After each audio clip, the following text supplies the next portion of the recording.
All right. Good evening. Good evening, everybody.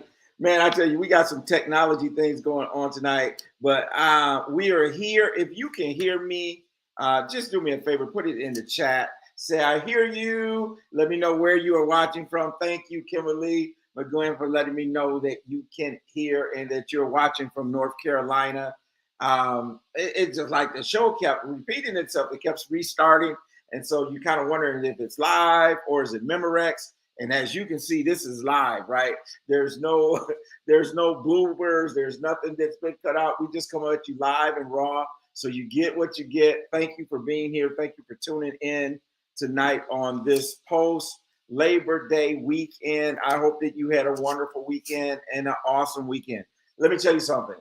I had a fabulous weekend.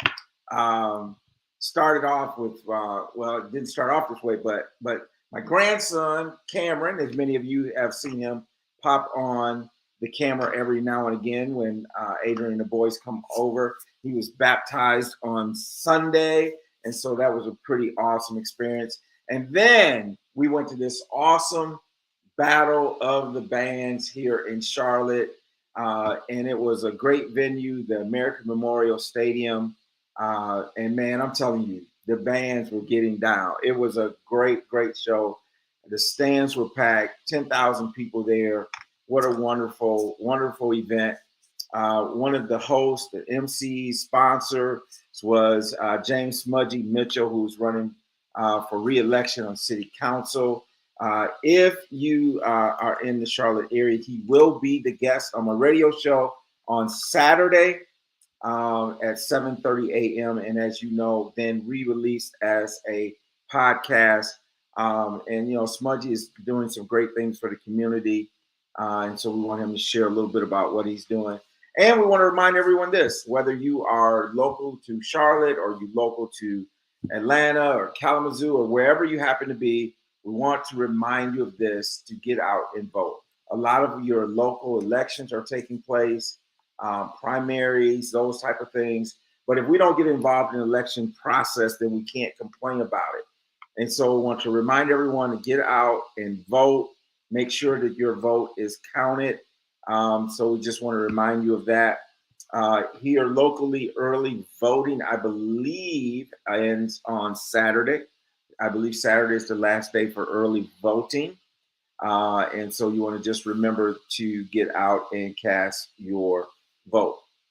So the other thing that I want to just make a announcement is coming on Thursday, that is the day after tomorrow at 8 p.m., is going to be our seminar entitled GoFundMe Ain't Life Insurance. GoFundMe Ain't Life Insurance is going to be the seminar. It's going to be at 8 o'clock p.m. And we want to remind you to make sure that you attend this webinar, invite your family and friends. I believe there's a banner that we can roll here as well, that to register for the GoFundMe Ain't Life Insurance webinar, you will go to TonyJacksonWebinar.com. TonyJacksonWebinar.com. What I'm going to be covering in this webinar is we're going to be covering things like term versus whole life, how much life insurance you should have, life insurance with living benefits. We hear a lot of things about these bank on yourself or be your own bank and all these types of concepts. So it's really going to be a family conversation where we sit down and just have a conversation, maybe a short presentation in terms of getting some of the facts and figures out there. And if you've seen some of the things I've done on the radio with Olympia D on 105.3 or Melody Pratt on Praise 100.9, I've told you this. I've told you that there's 125,000 GoFundMe started every year to cover funeral costs. And so we want to address this issue because September is Life Insurance Awareness Month. Life Insurance Awareness Month. And so that's what we're going to be talking about all month long. So, without any further ado, let me bring on my co-host. Yeah, Michelle Mitchell. Michelle, how are you doing? I'm good. How are you, Tony? I'm doing well. I'm doing well. What's going on in Kalamazoo? Oh, nothing much. It was a hot one here today, Tony. What was the temp?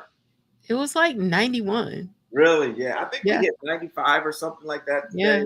And so, yeah, it's hot. How was your holiday? How was your Memorial Day? You guys do much? Holiday was good.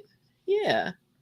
I saw my dad, spent time with Antonio and Emily, and then we went over Emily's house yesterday, or her mom's house yesterday. Oh, sweet. Hmm. That's my godson, y'all, Yes. Antonio and Emily.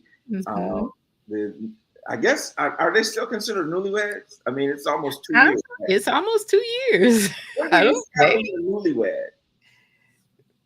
I don't know. Yeah, I haven't.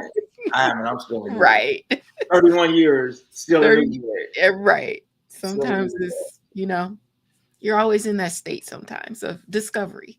Of discovery, right? Yeah. Because you kind of have to be newlyweds because you Yeah. change, right? You don't Yeah, stay you the do. same. So it's kind Mhm. of like a reset of the Yep. newlywed, right? Mhm. You get to Yeah. know each other again and all that kind of stuff. So, Yeah. Michelle, let me ask you, have I know it's happened in my family. I don't know, has it ever happened in your family where you guys had to have that someone did a GoFundMe to cover funeral costs? Is that Um,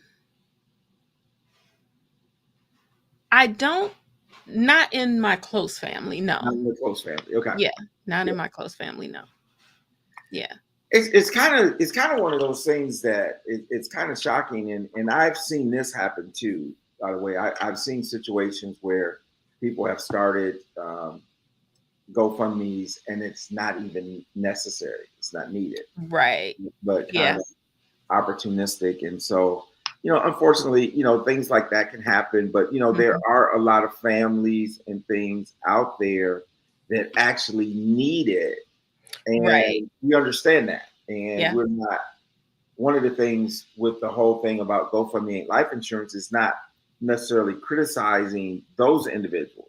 Mhm. I mean, but it's really to bring awareness to say, Awareness. Yeah. hey, listen, this is Mhm. something we can. I mean, we all are going to go, right? Yeah. We don't know when, we don't know how or the date, but we all have that assignment. We all have That's that true. date that's going to come, and so why not prepare for it? Why Yeah. not prepare for it? And it's not.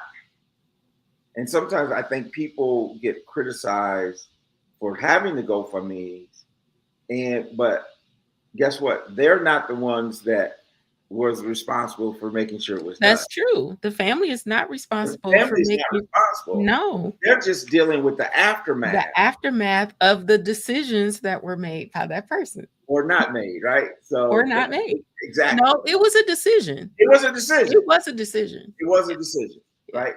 And so, and I just want people to understand that it's not a situation where this seminar is designed to beat up on people, but it's to create awareness Mhm. and for people to understand the difference between the different types of insurance and all those type of things. And normally it's a very spirited conversation, a lot of input, a lot of strong feelings about it.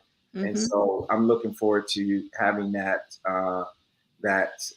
webinar on Thursday evening. On Thursday? Thursday Okay, evening, cool. 8 o'clock. 8 o'clock. It's free. It's It's free. It's free. free. So I also want to remind everyone, especially all of Michelle's followers, hey, make sure you make sure that you subscribe to the YouTube channel. Y'all, we Yes. we we we we really close to getting that that thousand. And Michelle, I've been doing some stuff on TikTok, and it's just That's like crazy. crazy. I haven't jumped into that yet. You know what was surprising is, okay, so with TikTok you put reels on, right? They're Yeah. like they got to be like less than a minute, Yes. and um, it's like the TikTok videos are getting like hundreds and hundreds of views No way. compared to what on like Facebook or Instagram even. And I don't even have that many people. I'm like, people are really into the whole TikTok thing. So I Yeah. resisted it for a long time. because I wasn't big on social media, no way. But Right. yeah, but Yeah. yeah, I'm kinda, not resisting it, but it's just one more thing you need to watch, well, you I know? was resisting it. I'm telling you, I was. But so then you got to think about when you do a post, social media. Okay, you got Facebook, LinkedIn, Right. Instagram, YouTube, TikTok. I'm like, It just becomes a lot. it becomes a lot. It Yeah. becomes a lot. Do But I what need we, one more thing? I huh? don't know. Don't Do I need that need one one more more thing. thing? I don't know. But I did have this part. It's a one push button that does it. So Is it really? oh yeah, oh yeah. One of the AIs that Trevor Ott talked Oh, about, which one? it's the Opus. Oh, yeah, Um, yeah, yeah, so I had started using that before he came on the show yeah. because Okay. he had told me about it. Okay. And it has a one click where you One can click. click and it will post your reel on TikTok and Instagram. And Gotcha. they're adding YouTube to it as well. So I like one click things, right? So Yeah, it simple, creates the right? video, click, there you go. So Yeah. pretty awesome.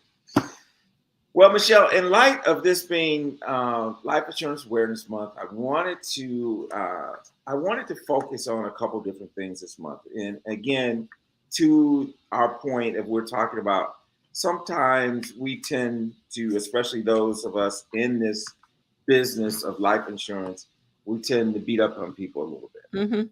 You need to have life insurance, and if you walk out the door, you're gonna get hit by a car, and you're not gonna be covered, and Right. all what you put your family through because you didn't have insurance. Mhm. Well, tonight I wanted to show the other side of it. I Mhm. wanted to show the other side of not someone who died that didn't have it, but for someone who benefited from the fact that their spouse did have it. Yeah. And because I think it's so important that we not just tell one side of the story, Mhm. but let's also tell the side of the story.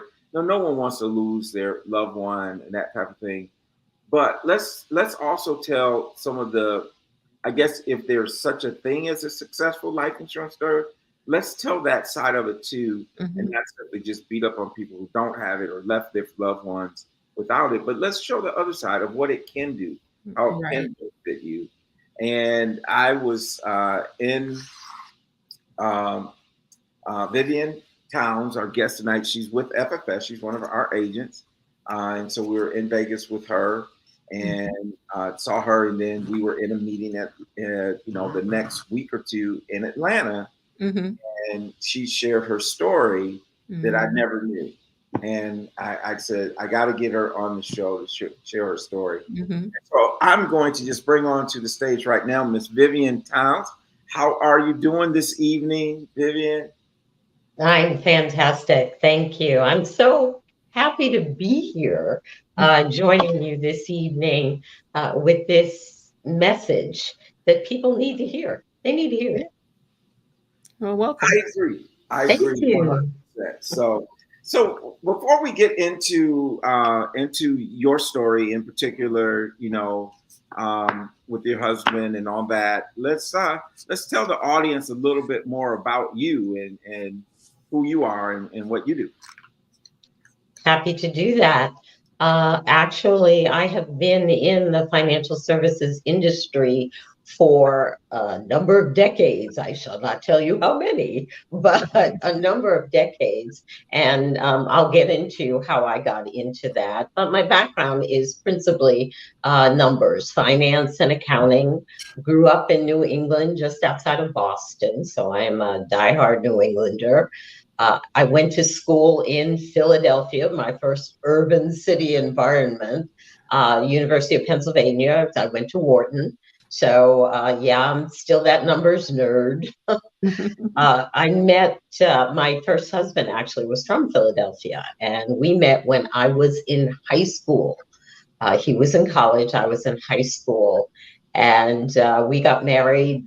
I was barely 20 years old, and then ended up at Yale Law School with him, where he was a student. We then moved to best spot in the world in the Caribbean because he accepted a clerkship. with the district judge there, U.S. district judge. And I spent an entire year as a tennis and beach bum. Best time ever. And anybody who knows me will tell you, yeah, Vivian's got quite a tennis game. Well, it was developed there every day on the courts and then heading to the beach. But I ultimately did end up working for the U.S. Department of Education as a budget analyst, and that was the foundation for foray directly into the numbers area. Moved from there to Washington, D.C., and I began in accounting and finance with a number of small and medium-sized accounting firms, working with a lot of businesses. And from the tax perspective, but also began to get into financial planning at that point for business owners. But in 1989, my life completely upended when my first husband died in a scuba diving accident in Morocco, of all places. And I was in my early mid 30s. We did not have children, but I have to tell you that that was the most devastating uh, period in my life. And it changed everything for me. I mean, I know that you shared some about the accident and that type of thing. First of all, I don't know if you know that you're in like really friendly company because Michelle and I were both accounting majors. Our both background is accounting. That's how I met my wife, and that's how. And I still do accounting. Oh, great. We're a nerd patrol. I love it. So we got all the number nerds here tonight, Yeah. but it does help us do what we do and that type of thing because we have this love for the numbers. But yeah, I know that you mentioned that accident that happened scuba diving. Can you tell us a little bit more about that? Yeah, I mean, we're great, active, physically active, intellectually active, socially active couple, kind of going around doing all of this, just really enjoying our lives, playing tennis, swimming, scuba diving was big for my husband at that time. And he was part of the dive team and just took a trip on a dive. And just unbelievable underwater geyser, which people call, they shoot up, it's a spout, and he embolized, and that was it. I mean, he was in his late 30s, and nothing could be done. And so we had, because I'm a numbers nerd, we had actually met with a financial advisor, insurance guy, and had gotten a number of insurances in place, not just for us, but for family members. Even though we didn't have kids, we had brothers and sisters and parents and, aunts and uncles. So it was really wanting to ensure that if anything, and we used to joke about nothing would ever happen to us. We were the most healthy people, on earth. As it were. I'm a lifelong vegetarian from my late teens and still am today. So we were healthy, and that's what people don't get. You can be as healthy as you want, but if you can be out running, get hit by a bus, you could be swimming and just get caught in a riptide. Anything, a car accident, anything can happen, and it did to me, to us. Wow. Wow. And so here and so often when people don't have kids and that type of thing, because that's one of the things that kind of sparks a lot of people that we talk with. Is like, oh, I need life insurance because I got kids now. Right.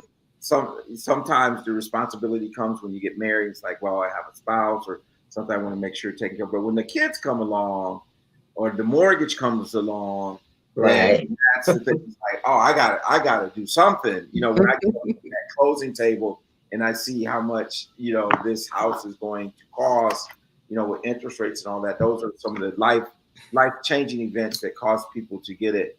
But you guys decided to get it, to have life insurance. So tell us. You shared a little bit on the radio. What difference did that make for you in this process? The fact that your husband had the coverage and those type of things? Did it make a difference, and what kind of difference? Oh, yeah, it made all the difference in the world. Because when you are looking at someone that you've spent more than half your life with, even at that young age, I mean, I met him when I was 17 years old. So, we're talking about in the late 30s, just losing your life partner. And it was catastrophic. There is just nothing that the words can fail you to describe it, the sense of loss, but you literally feel like part of you is gone.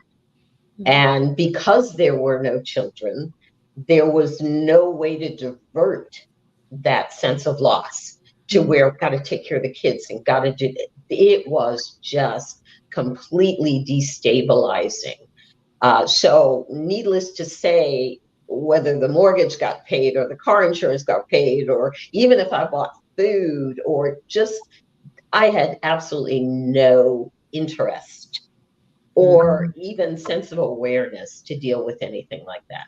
Nothing. Wow. Because it was just an overwhelming sense of loss and grief.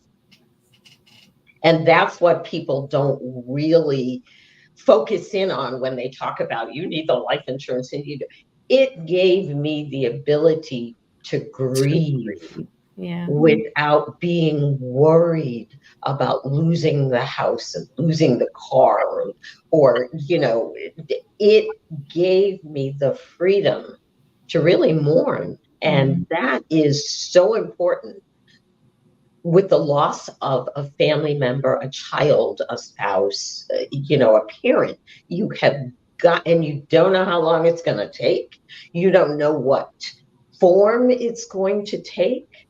There are no rules, even though people try to impose them on you. There is nothing there. There's no rule book. There's nothing. You have to really navigate your emotions and figure out or just allow yourself to go, to just go. And that's because of those tax-free distributions. I just was able to say, yeah, okay, just do it on automatic payments. Just do that. Just do that. So I didn't have to deal with it because I couldn't. Wow.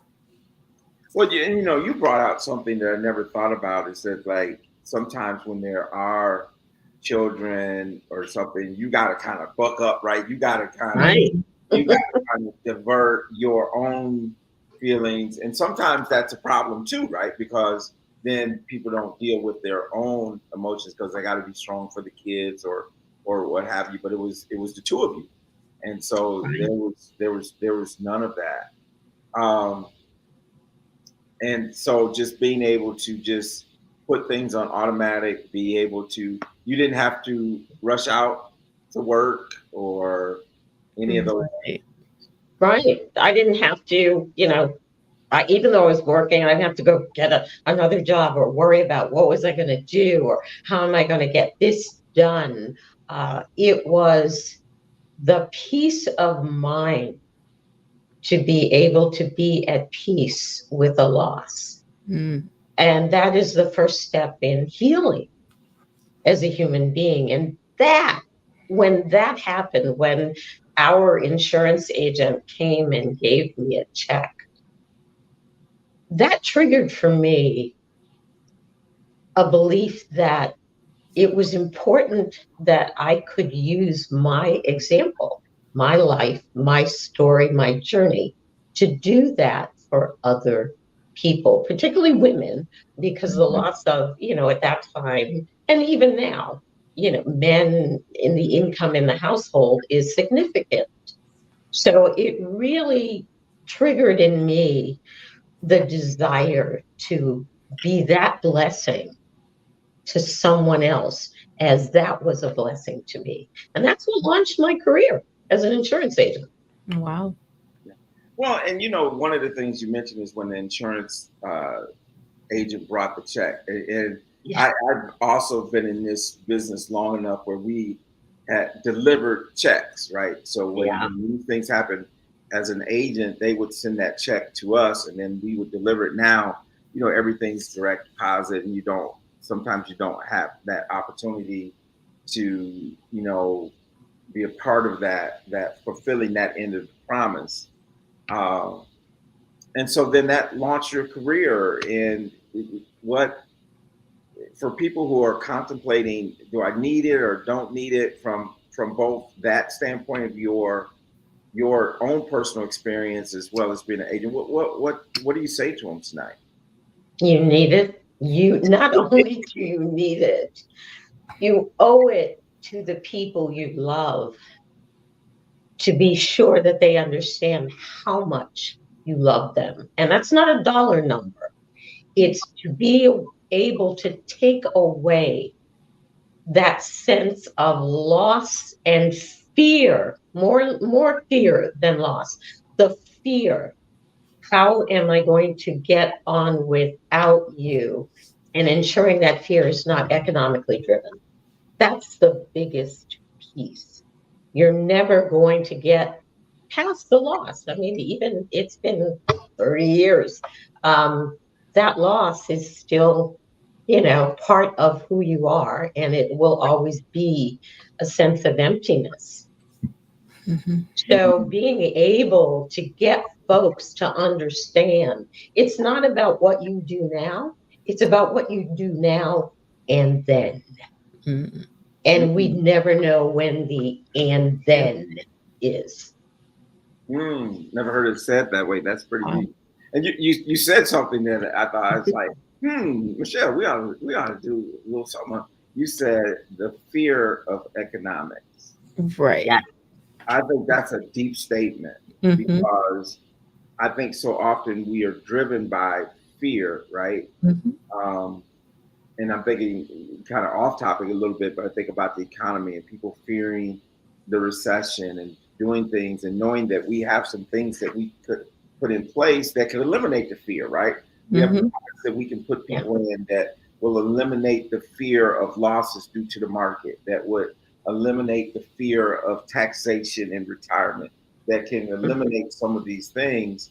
So when you said that word, economic fear, it really resonated with me, because I think that's what a lot of us operate in. We operate in That's true. economic fear, right? And sometimes we allow that to paralyze us and do Mhm. nothing. Absolutely. Yeah. There's another element that we, yourself, myself, Michelle, really are responsible for. Now, I was fortunate because, as I said, I'm a numbers nerd. And I was catalytic in really making sure things are in order. I'm definitely a type A when it comes to organization and making sure that things are written down and you know where things are and you have the plan of action. But most people in this country, particularly, and I'm talking about our communities now because that's where my sensitivities are, Mhm. we don't know about money and how money works. And if you come into a windfall, what in the world do you do? So Mm. part of, Tony, as you and I are certified financial educators. We have got to educate people throughout the process so that there not only is a plan in place that provides the financial support, but there's a plan in place that dictates the application of those finances in Mhm. a consistent and cogent way so we're not ending up broke, or just to put it simply, we're not balling or wilding out on the front Right. end and then worrying, uh-oh, got to buy some lottery tickets because I blew this. I blew this. And I think that's the 1-2 of what we do. It's not just putting it in place. It's making sure that once you have to access it, you know exactly what to do, when to do, and how to make it continue from that point. Yes. Well, I I think agree. that is key. I mean, I think that's key for the business owners that you work with, Mhm. Vivian, the business owners that you work with, Michelle, and I appreciate both of your passions for working with women and women-owned businesses, and how important it is, because what we want to do is help what we would, I guess they call marginalized communities, right? The communities that have not had that. And so often, even, when we think of homes, it's always been the male and all this. But there's, most of our 70% of African American homes are headed up by females. Yeah. Right. And there's a significant need for all of our people to raise that financial IQ. And one of the things, and I don't know if you could even speak to this, or you are a numbers person, but people who have large life insurance policy, I always tell them is that we need to teach your beneficiaries. Yes. Yes. Yes. Yep. What to do with this money. Yes. Because if we don't, it would be no different than them hitting the lottery. Mm-hmm. And, except for the guilt will be a whole lot heavier. If you gotten $1 million and you blew it because of the life insurance policy, because mom, dad, spouse, whoever died. And so we have to talk about not just getting the money, but once we get it, what do we do with it? Right. Absolutely. And, ironically, one of the things when I first started in the insurance business, I was working with a lot of very high end. I was living in DC, so high end, African American professionals, doctors, lawyers, politicians. The first step, without fail, in working with these folks was restructuring their financial portfolios. Translation: get rid of the debt. So I can't tell you how many, it's not an area I wanted to get into, but how many equity lines of credit I did for these folks on their homes to get rid of the credit card debt, the ball and debt.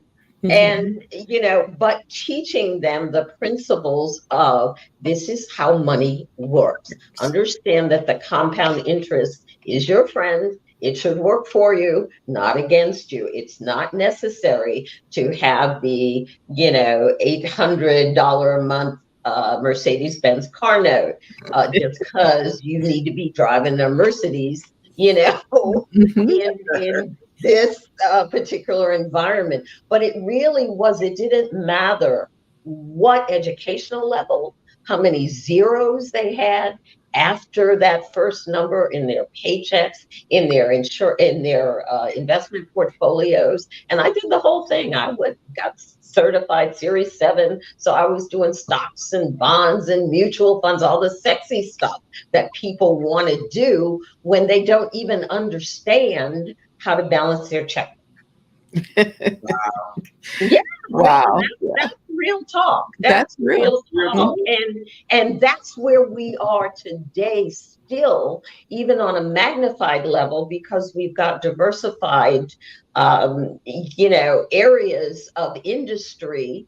In music, you've got rap artists who are multimillionaires, you have got musicians, you've got actors, you've got athletes, and nobody spent the time to teach not only them, but their parents when they're negotiating, where's my kid going to go to school? What's going to happen here? Music rights, all of that is fundamental in your financial education so that your money can be working for you.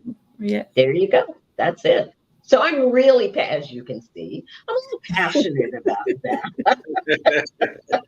Welcome to the club. Here we are, 3 like-minded individuals. Yeah. Absolutely. Because one of the things, Tony, you and I have talked about the wealth gap. Everybody wants to talk about the wealth gap. I am absolutely of the belief that through our financial education and the proper application of insurance, that we can eradicate our wealth gap in 1 to 2 generations.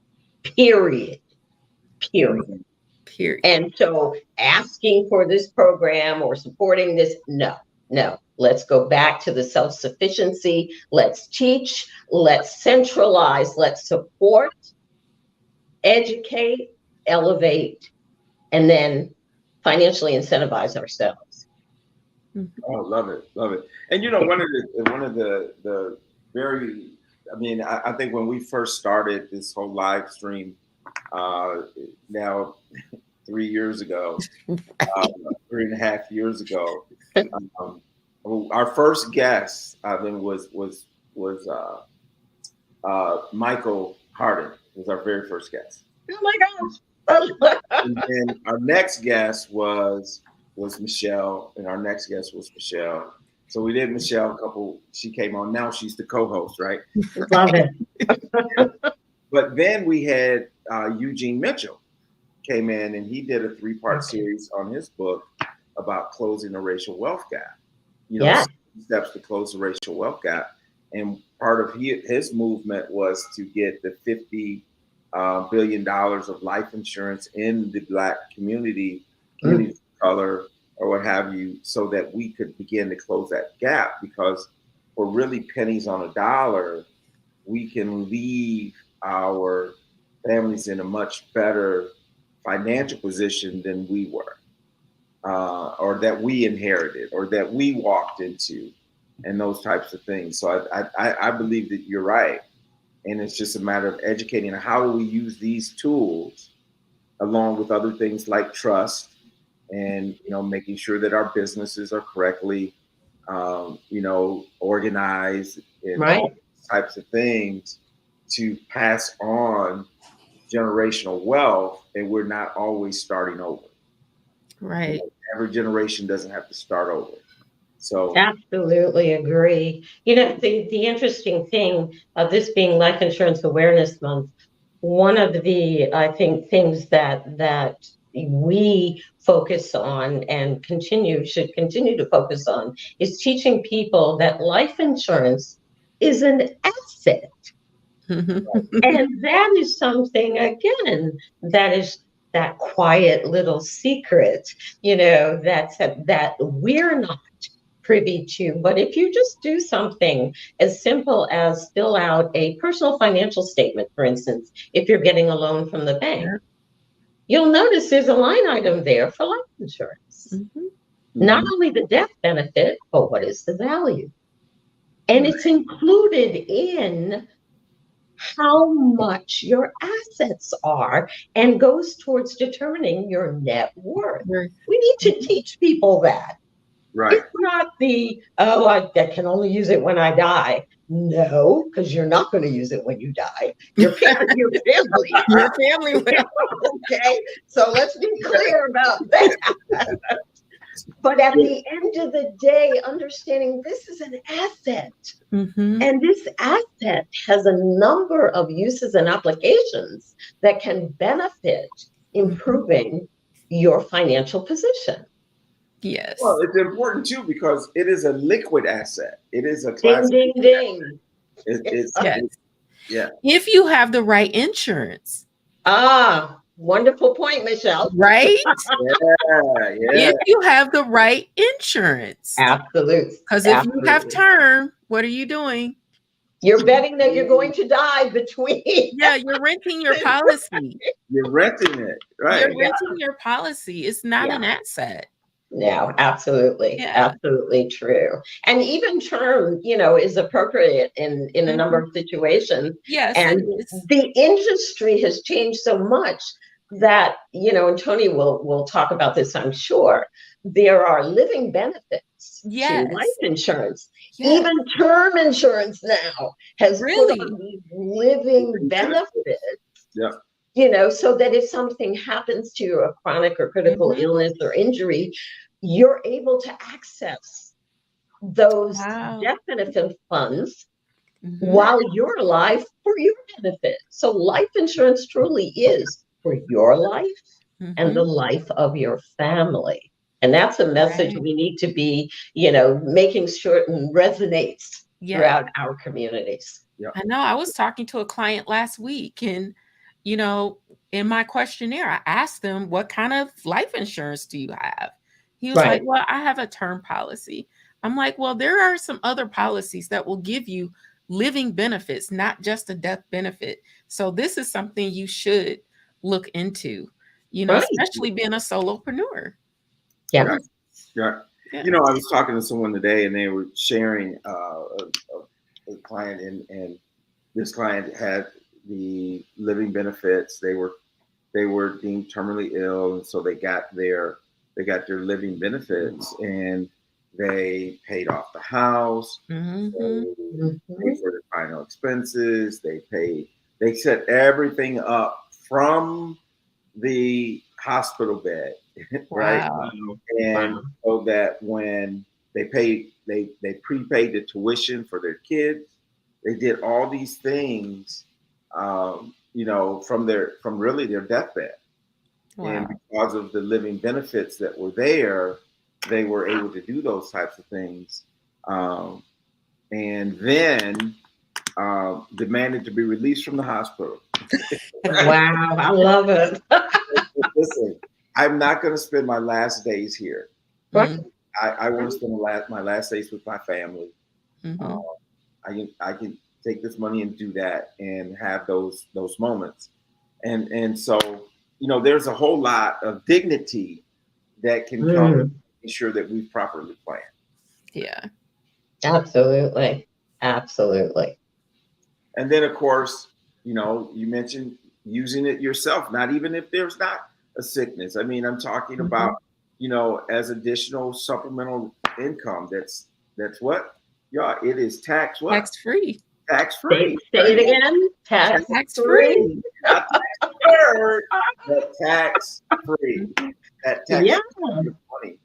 And I And think that's that's something, again, I'm a big, again, the fact that life insurance is an asset, that Mhm. it also has tax advantages, Mhm. because we live in a country where, unfortunately, we are facing a major, major pending tax phenomenon, just to fill in a gap, from revenue we are not receiving from Social Security influx, right. because baby boomers didn't have a lot of babies.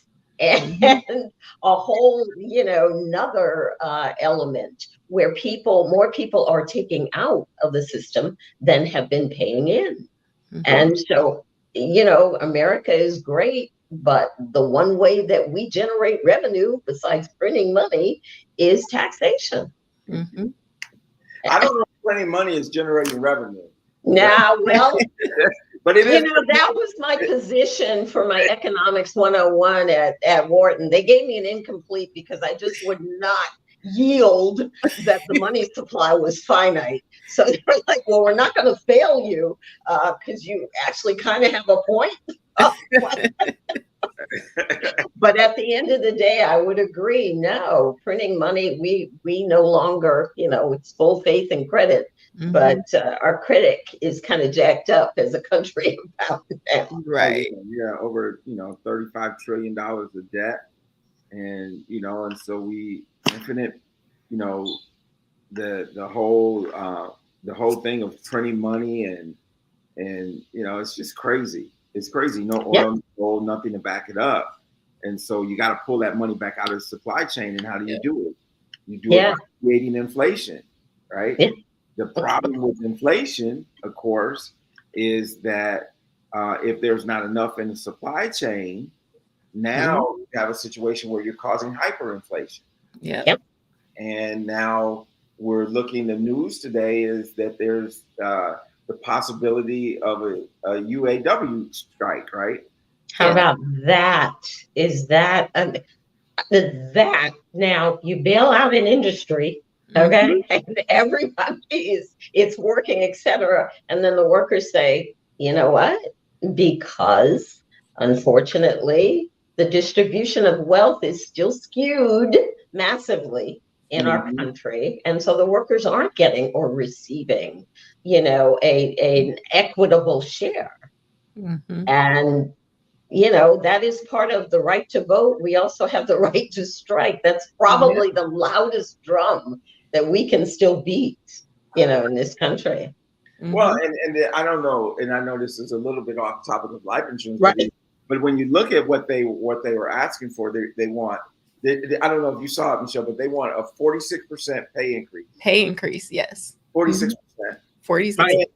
And they want a 32-hour work week. Paid for a 40-hour work week. Yes. And guess what? They also want to bring back the pension. Yes. So pretty significant demands. And so when you think about that, if that strike happens, what's going to happen to the supply chain? And being from Michigan, you're still in Michigan. Yeah. Now you're talking about the supply chain. The trickle down. It doesn't affect just the big three. Nope. All the smaller places that are suppliers.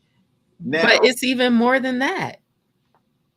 It's all the little mom and pop shops that's around where all these plants are. That supplement the industry. Absolutely. Yeah, that supplement the industry is absolutely. Now, so then you take that situation, and then you take the fact that we got to start paying student loans again. Yep. Think about the impact of paying student loans again. What is that going to do? If you have to start paying your student loans again, that means that you're going to be spending less money retail. Right. Exactly. Yes. And so now you are really talking about quite an impact on the economy. I got an auto supply chain that's drying up, and now people have to go back to paying their student loans. So they're not going to be spending money at American Eagle, or wherever young people shop today, or whatever that looks like. Yeah. And so now you have this situation, and what impact is that going to have on the economy? And so it can be pretty significant. Yes. So then the question is, how do you wrap this around the life insurance conversation?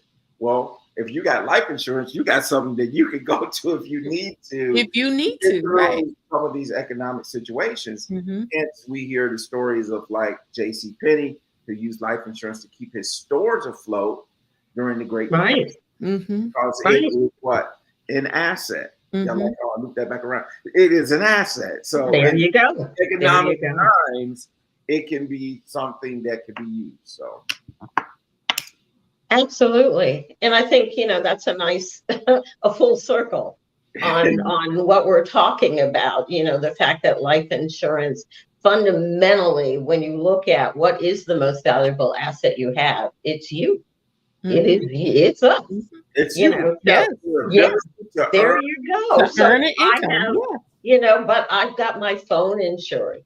I have to, my car's insured. My house is insured. My mortgage might even be insured if I had to get, PMI, private mortgage insurance on that, on top of having homeowners insurance. I have insurance on, some of my higher end things that I may have in my home, in case they get stolen. I mean, we put insurance on everything. Right. Instead of starting out and putting it on the most valuable thing. And that's you and me. Right. Absolutely. Yeah. Wow, it's almost 9 o'clock. I got one more question though. I got one more question. Miss V, I got one more question. All right. You keep the afro so tight, girl. I love it. People will tell you I have been wearing this since my sophomore year of college. Wow. And it is very well trained. Over decades. But that's a question I get every single day. And it's one that, I never stop being really pleased to get the question and the compliment. It works for me. And, it's just part of my persona. It's who I am. Yeah. Awesome. It's awesome. Thank you. So, any last comments you'd like to share with the audience as we close down this show this evening? So, and again, thank you for taking the time out and being willing to be so transparent about everything that happened and I can still see, that it still brings up those emotions, obviously. It But does. thank you. Yeah. Well, it's again, I so appreciate being able to come. The good news also is I've been twice blessed. I am married again with a wonderful husband, and we met on the tennis court. So, so there is always life after. But if I were to leave uh, our audience with something today, reach out to Tony, reach out to Michelle, reach out to me, reach out to, if you have an insurance agent, reach out to them now. Sit down, be serious, plan for your life, your family, your community, because we owe it to one another. Yes. Awesome. And let me add to this, and I don't talk about this often, but the other thing I want to do is say, listen, if you want to make a difference in the community, number one, there's a couple of different ways that you could do that. Number one is making sure that you're taken care of.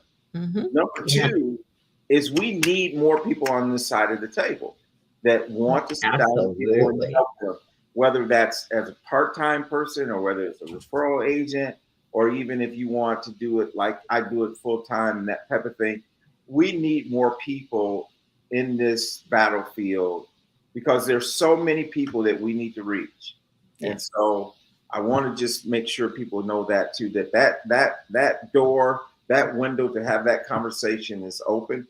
And I would be the first to tell you this industry is not for everyone, but for those who want to come in and make a difference, it could be one of the most rewarding careers that you ever could imagine, helping people with something that they need. We're not selling gadgets. We're not selling widgets. We're selling something. We're providing something. We're providing a service that is important to our community that we need. So that's my 2 cents. That's my story. I'm sticking to it. Michelle, I'll give you the last word for the evening. Yeah. Like life insurance is important, and looking at it through the lens of it being an asset to you and you insuring your own person first. Because what do they say on the airplane? Put your mask on first, and then you can assist other people who need it. So put your mask on first, cover yourself first, and then then you will be able to support your family. So there it is. Yeah. Well, folks, thank you. This is our topic for this month, Life Insurance Awareness Month. Make sure that you do tune in Saturday morning or via the podcast for an interview with James Smudgy Mitchell, who is running for re-election city council. He's been a friend of the program, been a friend of the Money Coach. We're bringing Power Networking Conference to Charlotte. He's the one that kind of helped us negotiate that deal with the Convention Bureau. Got some other things, grants and stuff that we're applying for to bring a tech lab to Charlotte. And so he's been instrumental in helping us put those things together. So we want to support those that support us. And with that, everyone have a wonderful evening. We'll see you right here, same time, same place next week. Y'all have a good evening. Thanks again for being here. Thank you.